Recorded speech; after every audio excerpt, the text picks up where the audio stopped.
రామ్ చరణ్ గారి దగ్గర నుంచి రియాక్షన్ ఏమొచ్చింది? చరణ్ గారు అయితే వైష్ణవ్ స్టోరీ చెప్పడానికి వెళ్ళినప్పటి నుంచి చరణ్ గారు సపోర్ట్ మామూలు సపోర్ట్ కాదండి. నేను సార్ ఇలాగ మీ ఫ్యామిలీలో ఒక అబ్బాయి కావాలి అని అడిగితే చరణ్ గారు అంటే చరణ్ గారు అన్నారు, నా కోసం రాయలేదా మరి కథ అన్నారండి.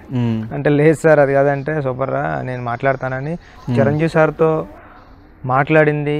చిరంజీవి సార్ వెనకాల ఈ కథ వెనకాల తెలియకుండా నిలబడిన ఒక బలం మాత్రం రామ్ చరణ్ సార్ అండి.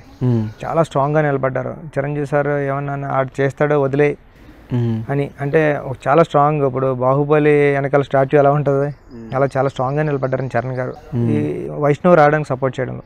సో అట్లాగే రామ్ చరణ్ గారు టాపిక్ వచ్చింది కాబట్టి రంగస్థలం సినిమా టైంలో సుకుమార్ గారు ఒక మాట అన్నారు, బుచ్చిబాబు లేనిదే రంగస్థలం లేదు అని. అది మా గురువు గారు గొప్పదనం అంతే అండి. అది ఆయన క్రెడిట్ పక్కడికి ఇచ్చేస్తుంటాడు ఆయన కష్టపడి. ఆయనలో నేర్చుకోవాల్సింది అదే అండి. అంటే సుక్కు సార్ దగ్గర నుంచి నేర్చుకోవడం కానివ్వండి, సుక్కు సార్కి ఏమీ ఇవ్వలేమండి. అంత టాలెంటెడ్ పర్సన్ అండి. ఇప్పుడు కూడా నాకు అనిపిస్తూ ఉంటుంది నేను బుచ్చిబాబు డైరెక్టర్ కాదు, సుకుమార్ అసిస్టెంట్ బుచ్చిబాబు అంటే నాకు రెస్పెక్ట్ ఎక్కువ. సో ఇంతమంది స్టార్స్ మిమ్మల్ని ఆడియో ఫంక్షన్లు అంత పొగిడారు, అసలు ఏమనిపించింది? అంత మీలో నచ్చింది ఏంటి అసలు వాళ్ళకి? ఏమో సార్ నాకు అది అర్థం కాలేదు. నేను అందుకే మీకు చాలామంది చెప్తున్నారు అది ఇలా వెళ్ళినారని. మీకు ఒక విషయం చెప్పాలి, నేను ఇప్పుడు వరకు యూట్యూబ్లో ఆ వీడియోస్ మళ్ళీ బ్యాక్ చూడలేదండి. నేను భయం వేసి వాళ్ళందరూ ఫ్రెండ్స్ అందరూ పెడుతున్నారు ఇలా కాల్ ఓకే అంటే భయం. అంత బాధ్యతను తీసుకోవడం నాకు భయం వేస్తుందండి. రేపొద్దున్న జనాలకి సినిమా నచ్చిన తర్వాత అప్పుడు నేను ఒక వీడియో చూసుకుందాం వీళ్ళు ఏమన్నారా అని. సో అంటే ఇప్పుడు ఉప్పనాది మళ్ళీ ఏమన్నా ప్రీ రిలీజ్ ఈవెంట్ కానీ లేదా సక్సెస్ మీట్ కానీ పెట్టడం జరిగింది అంటే లాస్ట్ టైం మేము ఒక హీరో లాంచ్ అవుతున్నాడు అంటే మెగా హీరోస్ అందరూ కూడా ఒక స్టేజ్ మీద కనిపించాలని చూస్తాము. బట్ లాస్ట్ టైం చిరంజీవి గారు తప్ప ఇంకెవరు రాలేదు. అంటే సక్సెస్ మీట్కి ఓ బాధ్యత రామ్ చరణ్ గారు అని చూద్దాం సార్. అంటే ఎవరు ఏ బాధ్యత ఎప్పుడు నిర్వర్తించాలో అలా చేస్తారు. వైష్ణవ్ కానీ వైష్ణవ్ చిరంజీవి గారు పెద్ద అయినా ఆయన చేతుల మీద వైష్ణవ్ అందరికీ తెలియాలి అనుకున్నామండి. అందుకే చిరంజీవి సార్కి వెళ్ళి చెప్పామండి. చిరంజీవి సార్ వచ్చారు, నెక్స్ట్ నాగబాబు గారు, మళ్ళీ కళ్యాణ్ గారు, వీళ్ళందరూ ఉన్నారు కదండి. కళ్యాణ్ గారు చూసారు? కళ్యాణ్ గారు ట్రైలర్ చూసారు సార్. ట్రైలర్ చూసి చాలా బాగుంది అమ్మా, చాలా బాగా చేసావు, ఏ ఊరు అన్ని అడిగారు డీటెయిల్స్. ఇట్లా చెప్పుకోవచ్చని భలే ఉంది, మన మట్టి కథలు రావాలా, మన మట్టి కథలు కళ్యాణ్ గారు అన్న మాట్లాడినవి అంటే మన మట్టి కథలు రావాలా, ఇలాంటి సినిమా నేను చూస్తాను ఫస్ట్ డే వచ్చి, చాలా బాగుంది, వైష్ణవ్ వాళ్ళు కూడా చాలా బాగా యాక్ట్ చేశారు, పిల్లలైనా సరే సూపర్ అని మొత్తం అంతా ఆయన చాలా బాగా నచ్చిందండి ట్రైలర్. ఎన్టీఆర్ గురించి ఒక రెండు విషయాలు చెప్పండి. అంటే మీ ఇద్దరు చాలా క్లోజ్, మిమ్మల్ని ఒకసారి నాన్నకు ప్రేమతో టైంలో అట్లా ఎత్తుకొని స్విమ్మింగ్ పూల్లో పడేయడం జరిగింది. అసలు ఆ ఇన్సిడెంట్ ఏంటి? ఆ ఇన్సిడెంట్ ఒకసారి షేర్ చేసుకుంటారు? లేదండి, ఆయన చాలా అంటే అసిస్టెంట్ డైరెక్టర్, ఆయన హీరో స్టార్ హీరో అనే లైన్స్ ఏమి ఉండవండి. అవన్నీ క్రాస్ చేసేస్తారు ఆయన. అవన్నీ అంటే మనమే కొద్దిగా భయపడి సెట్లోకి వెళ్ళిన నేను నాన్నకి ప్రేమతోకి వెళ్ళిన సెట్లోకి వెళ్ళిన సెకండ్ డేనే నేను నడుచుకుని వెళ్ళిపోతుంటే లండన్లో బుచ్చి అని వాయిస్ పిలిచారండి. పిలిస్తే ఎవరు అనుకుని చూస్తే ఎన్టీఆర్ గారు అక్కడ ఉన్నారు. అక్కడ చూస్తే ఇదేంటి మళ్ళీ చూస్తే నిన్నే బుచ్చి రా అన్నారండి. ఫస్ట్ సెకండ్ డే నా పేరు ఎలా తెలుస్తుంది ఆయనకి? షాక్ అయినండి. అంటే ఆయన ఒక హీరో, ఒక స్టార్ హీరో అలాంటిది ఏముండదండి. చాలా దగ్గరకు వచ్చేస్తాడు, ఓన్ చేసుకుంటాడు మనుషులను ఆయన. అది చాలా అంటే ఎన్టీఆర్ సార్లో చాలా గొప్ప క్వాలిటీ అండి. అది మనం భయపడుతుంటాం ఎన్టీఆర్ గారు కూడా అసలు ఆయనకి ఏముండదు, రా కూర్చోరా అని చెప్పంటారు. ఆ ఎనర్జీ అంటే నెక్స్ట్ లెవెల్ ఎనర్జీస్ అండి ఆయన దగ్గర ఉన్నాయి. టీజర్ చూడంగానే ఆయన రియాక్షన్ ఏంటి? ఏమన్నారు మీకు? ఫోన్ చేసి ఇటు కొట్టేస్తున్నాం అర్థమైంది అన్నారండి. అదే అన్నారు సార్ ఆయన. రామ్ చరణ్ గారి దగ్గర నుంచి రియాక్షన్ ఏమొచ్చింది? చరణ్ గారు అయితే వైష్ణవ్ స్టోరీ చెప్పడానికి వెళ్ళినప్పటి నుంచి చరణ్ గారు సపోర్ట్ మామూలు సపోర్ట్ కాదండి. నేను సార్ ఇలాగ మీ ఫ్యామిలీలో ఒక అబ్బాయి కావాలి అని అడిగితే చరణ్ గారు అన్నారు, నా కోసం రాయలేదా మరి కథ అన్నారండి. అంటే లేదు సార్ అది కాదంటే సూపర్ రా నేను మాట్లాడతానని చిరంజీవి సార్తో మాట్లాడింది. చిరంజీవి సార్ వెనకాల ఈ కథ వెనకాల తెలియకుండా నిలబడిన ఒక బలం మాత్రం రామ్ చరణ్ సార్ అండి.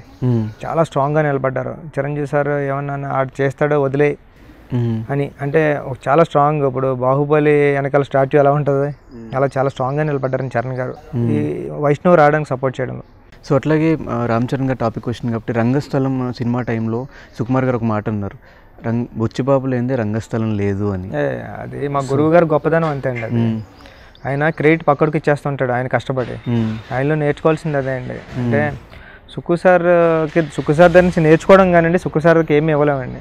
అంత టాలెంటెడ్ పర్సన్ అండి. ఇప్పుడు కూడా నాకు అనిపిస్తూ ఉంటుంది నేను బుచ్చిబాబు డైరెక్టర్ కాదు, సుకుమార్ అసిస్టెంట్ బుచ్చిబాబు అంటే నాకు రెస్పెక్ట్ ఎక్కువ. అంటే చాలామందికి సినిమాలో మీరు యాక్టింగ్ నేర్పించుకుని మరీ తీసుకున్నారని విన్నాము. అట్లానేం లేదండి, వైష్ణవ్కి చిన్నప్పటి నుంచి యాక్టింగ్ వచ్చు. బట్ ఏంటంటే ఇంక ప్రాపర్ రాదంటే ఇక్కడ స్కూల్ ఉంటే భిక్షు గారి స్కూల్ ఉంటే నేను వైష్ణవ్ వెళ్ళాము. అక్కడ భిక్షు గారి దగ్గరికి వెళ్ళేవాడు, రోజు ప్రాక్టీస్ చేసేవాడు. చాలా మంది పెద్ద హీరోలు వెళ్ళారండి, వాళ్ళ మణికొండలో ఉంటుంది. అక్కడ నేర్చుకున్నాడు. నేర్చుకున్న తర్వాత మళ్ళీ ఆఫీస్కి వచ్చి ప్రాక్టీస్ చేసేవాడు, వర్క్షాప్ చేసేవాడు, ఎలా అంటే అలా చేసేవాడు. స్లాంగ్ ఒకటి నేర్చుకున్నాడు, 2 పిల్లల్ని ఉప్పటి నుంచి రమ్మన్నాం, వాళ్ళ దగ్గర స్లాంగ్ నేర్చుకున్నాడు. చాలా కష్టపడతాడండి. అంటే మీరు అప్పటికి లాంగ్ ఉండేవాడు కొద్దిగా, వయసు సన్నం అయిపోయింటే ఒక 25 డేస్లో సన్నం అయిపోయాడు, ఫిషర్మెన్ కమ్యూనిటీ లాగా అయిపోయాడు. నాకు అనిపిస్తూ ఉంటుంది వైష్ణవ్తో, అంటే ఈ వైష్ణవ్ లేకపోతే అంటే ఇంత కష్టపడి కుర్రోళ్ళు లేకపోతే ఆసీ క్యారెక్టర్ వస్తుందా రాదా బయట నుంచి. Second half, especially second half చూస్తే హీరో తపస్సు చేస్తేనే అలాంటి మూడ్లో ఉంటాడు, అలా అనిపిస్తుంది నాకు. ఇంత బాగా యాక్ట్ చేసే వైషు అని చాలాసార్లు చెప్తా ఉంటాను. సో అలాగే విజయ్ సేతుపతి గారిని డైరెక్ట్ చేయాలని చాలా మంది కోరుకుంటుంది, ఆ ఛాన్స్ మీకు వచ్చింది, ఒకసారి ఎక్స్పీరియన్స్ షేర్ చేసుకోండి. అదే అండి, స్టేజ్ మీద చెప్పినట్టే విజయ్ సార్ని నేను యాక్షన్ కట్ చెప్పినప్పుడే పరిపూర్ణమైన డైరెక్టర్ అయ్యి నేను ఫీల్ అవుతా. అంటే ఆయన కొత్త, అంటే ఆయన ఈ టేక్లో చేసింది ఇంకో టేక్లో చేయడండి, ఇంకో టేక్లో 1 more అంటే ఈ టేక్లో ఎలా చేస్తాడో కొత్తగా అనిపిస్తుంటుంది. మనం కట్ చెప్పలేం, చూస్తూ ఉండిపోతాం, ఆయనే కట్ చెప్పుకుంటాడు ఏ తమ్ముడు అని. ఒకసారి మీరు యాక్ట్ చేసిన తర్వాత ఎప్పుడు కూడా విజయ్ సార్ మానిటర్ చూడడం ఇప్పుడు వచ్చేవాళ్ళదండి, ఆయనకి సిగ్గంట ఆయన యాక్ట్ చేసింది ఆయన చూడడం, నువ్వు చూసుకో ఇలా అంటాడు అంతే. ఆయన చాలా గ్రేట్ ఎక్స్పీరియన్స్ అండి విజయ్ సార్తో వర్క్ చేయడం. వీళ్ళిద్దరు కాంబినేషన్ సీన్స్ ఎట్లా ఉండబోతుంది, హీరోది అండ్ అలాగే విలన్ది? అంటే అదే చెప్తున్నానండి నేను. ఏంటంటే ఈ సినిమాలో కథ ఎలాగెళ్తే అలాగే రాశాను కానండి, హీరోకి హీరోయిన్కి ఎక్కువ సీన్లు కావాలని కానీ, హీరోకి విలన్కి ఎక్కువ సీన్లు రావాలని కానీ కాదండి. కథ కమ్యూనిటీ కథ చెప్తూ ఉంటుంది. ఇక్కడ ఈ సిచ్యువేషన్లో ఈ అబ్బాయి రావాలా, ఈ సిచ్యువేషన్లో విలన్ రావాలా, ఈ సిచ్యువేషన్లో హీరోయిన్ రావాలి, అంతే. ఒక నార్మల్గా జరుగుతున్న కథ చూసినట్టు చూస్తారు తప్ప ఒక సినిమాటిక్ డ్రామా అయితే ఉండదండి. కథకి అప్రోచ్ ఉండదు, సినిమాటిక్ అప్రోచ్ ఉండదు, కానీ ఒక న్యాచురల్ అప్రోచ్ ఉంటుంది. అలాగే విజయ్ సేతుపతి గారు లాస్ట్ డే షూటింగ్ అప్పుడు అందరికీ డబ్బులు ఇచ్చారని చెప్పి కూడా విన్నాము. నాకు ఇవ్వలేదండి, అందుకే నేను చెప్తాను. ఏం జరిగింది ఆ ఇన్సిడెంట్? విజయ్ సార్ అందరూ చెప్పారండి, నేను వేరే టెన్షన్లో ఉన్నా, అందరూ చెప్పారండి, మా స్టంట్ డైరెక్టర్స్ చెప్పారు, టీం చెప్పారు, విజయ్ సార్ లాస్ట్ నేను వెళ్ళిపోయేటప్పుడు అందరికీ డబ్బులు ఇచ్చారని, అందరికీ మనీ ఇచ్చారంట. ఇచ్చి మళ్ళీ వస్తాను, మళ్ళీ తెలుగు మూవీ అంటే అది గ్రేట్, అంటే నిజంగా మంచి థింగే కదండి అది. వర్క్ చేసేసి వెళ్ళిపోకుండా వాళ్ళతో బాండింగ్. అలాగే మ్యూజిక్ విషయానికి వచ్చేసి స్టార్టింగ్ నీకలు నీలి సముద్రం దగ్గర నుంచి అప్పటి నుంచి ఇప్పటి వరకు ప్రతిరోజు ఆ సాంగ్ వింటూనే ఉన్నారు. సో మ్యూజిక్ డైరెక్టర్ గురించి చెప్పండి, దేవిశ్రీ ప్రసాద్ గారితో ఎప్పటి నుంచి పరిచయం మీకు? దేవి గారికి నేను అసిస్టెంట్ డైరెక్టర్ ఉన్నప్పటి నుంచి దేవి సార్ పరిచయం అండి. అసిస్టెంట్ డైరెక్టర్ ఉన్నప్పుడు దేవి సార్ పరిచయం. దేవి గారితో అంటే కాల్ చేస్తే, మెసేజ్ చేస్తే మాట్లాడేవారు, అంత పరిచయం ఉందండి. నేను ఏదైనా మెసేజ్ పెడుతుంటే సరే సాంగ్ బాగుంది, లిరిక్స్ బాగున్నాయి అంటే అక్కడ నుంచి నేను దేవి గారే కావాలనుకునేవాడిని అండి.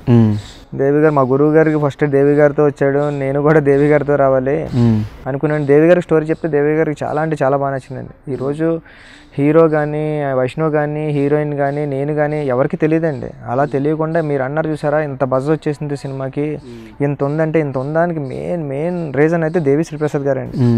ఆయన ఇచ్చిన పాటల వల్లే ఈరోజు ఇంత ఉప్పెనకి ఇంత బజ్ వచ్చిందని నేను నమ్ముతానండి ఫస్ట్ ఆఫ్ ఆల్. దాని తర్వాత వెనకాల అంటే ఆయన క్రియేట్ చేసిన ఆ వేవ్లో మేము వెళ్ళడం మొదలుపెట్టాం, చిన్న వేవ్స్ కింద, కానీ ఆయన పెద్ద వేవ్ వెళ్ళిపోయింది ముందుకి.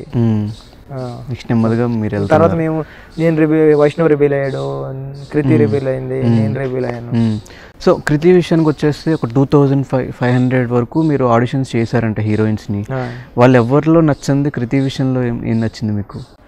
అంటే అలా అంటే తెలుగు అమ్మాయికి ఛాన్స్ ఇద్దామని చాలా వెతకమండి నేను, మా గురువు గారు అనేవారు, నేను కొద్దిగా ఆల్టర్నేటివ్ వెళ్ళినా సరే తెలుగు అమ్మాయినే చూద్దాం రా ఈ సినిమాకి, అమ్మాయి లైఫ్ సెట్ అవుతుంది, ఒక కెరీర్ బిల్డ్ అవుతుంది, అంటే నీ పేరు చెప్పుకుంటారు అనేవారండి ఆయన. నీ పేరు చెప్పుకుంటారు వాళ్ళ ఫ్యామిలీ అంతా. అంటే తెలుగు అమ్మాయి కోసం వెతుకోం, ఒక 2500 అప్లికేషన్స్ వచ్చాయి, మెయిల్స్ వచ్చాయి, అన్నీ చూసాం ఓపిక్గా. కొంతమంది నచ్చారు, కొంతమంది ఏమో కదా రకరకాలు. అంటే ఒక అమ్మాయిని తీసుకున్నాం మనీష్ అని, అయినా సరే నాకు ఎక్కడో ఇంకా కరెక్ట్ కాదు ఈ అమ్మాయి అనిపిస్తుంటే కృతి వాళ్ళు అప్పటికే పూరి కనెక్షన్ నుంచి వచ్చారండి. పూరి కనెక్షన్ కార్తీక్ అని ఒక అబ్బాయి ఉంటాడు, ఆ అబ్బాయి తను తీసుకొచ్చారు ఆయన మేనేజరు. ఆయన తీసుకొచ్చిన తర్వాత నేను చూసి నచ్చింది. అంటే అప్పుడు ఫోటో తీసుకొస్తే కృతి మదరు ముంబైలో ఉంటారు, వాళ్ళు నాతో టచ్లో ఉండేవారండి రోజు. అంటే నేను ఆల్రెడీ ఒక అమ్మాయి ఇక్కడ సెట్ అయిపోయింది, ముహూర్తం కూడా అయిపోయింది ఒక అమ్మాయితోని.